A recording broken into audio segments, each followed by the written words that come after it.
माझ्या लाडक्या बाळांना, माझ्या प्रिय भक्तांना, आज मी तुम्हाला अशा व्यक्तीची जी काळजी घेणारी आणि तुमच्यावर जास्त प्रेम करणाऱ्याची गोष्ट सांगणार आहे. ती गोष्ट म्हणजे आई. आई हा शब्द किती मायाचा असतो. त्याला काहीही असं काही सांगायची गरजच नाही पडत की आई ही व्यक्ती कशी आहे. आई ही व्यक्ती कशी आहे आपल्या जीवनात हे सांगायची गरज नाही राहत. आईची माया, आईची ऊब आणि आईची छाया कोणीही देऊ शकत नाही. बाळांनो, आई ही अशी व्यक्ती आहे जिच्यासोबत आपण कितीही भांडणे केली, कितीही तिला काहीही बोललो तरी ती आपल्यावर माया करते. तिच्या मनी राग ठरत नाही. तिच्या हृदयात सदैव आपल्याबद्दल प्रेम असतं. तिच्या मायाचा दरवाजा कायम उघडा असतो आणि तो कधीही बंद होत नाही. आईच्या एका स्पर्शात दिवसाचा सारा थकवा विरघळतो आणि आपण तिच्या कुशीत निवांत झोपतो आणि तिच्या मनात शांतता आणि तिचा तो सहवास आपल्याला हवाहवासा वाटतो. तिचं धैर्य पुन्हा जगावंसं वाटतं. तिच्या नजरेत आपल्यासाठी नेहमीच वेगळंच असं खोल निशब्द प्रेम असतं.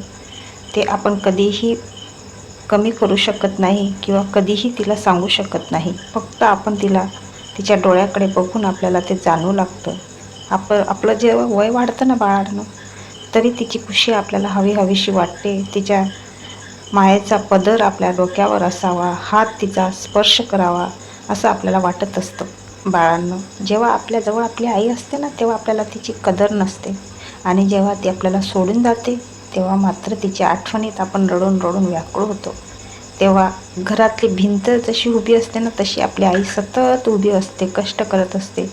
तिला पण कोणाचा आधार हवा असतो, पण ती कोणाचा आधार न घेता ती चालत राहते आणि जेव्हा ती थकते ना, तेव्हा तिला आपल्या आधाराची गरज असते. म्हणून बाळांनो, तुमची आई जशी असेल, लहान वयात असेल तुम्ही किंवा तुम्ही मोठे असाल, तर तिला जपा.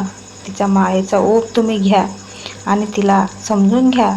तिच्या आतुरतेने बघणाऱ्या त्या डोळ्यांकडे तुम्हीसुद्धा बघा. तिला दुसरं काही नसतं, फक्त तिला आई असं एकदम आनंदाने हाक मारून तर बघा.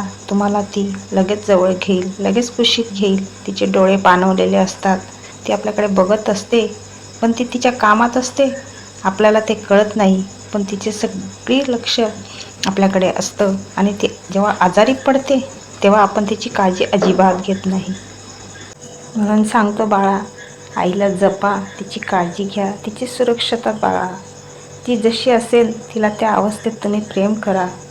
ती फार थकली आहे रे बाळा, तिला समजून घ्या. तिचं कोणीच नाही तुमच्याशिवाय जगात. बाळांनो, आपल्यासाठी हसणारी तीच एक आई असते आणि तिची उपस्थिती आपल्यासाठी खूप महत्त्व देऊन जाते. म्हणतात ना, वेळ वेगळं असतं पण आई आई असते. सगळं वरून वाढतं, आई मिळत नाही. वेळ मिळतो पण आईची वेळ मिळत नाही.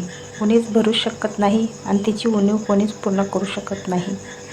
लाडात किंवा दुःखात सुखात ती आपल्याला जवळ घेते आणि तिचं ते ऊब आपल्याला गरजेचं असतं. म्हणून आईला जपा आणि आईला प्रेम करा.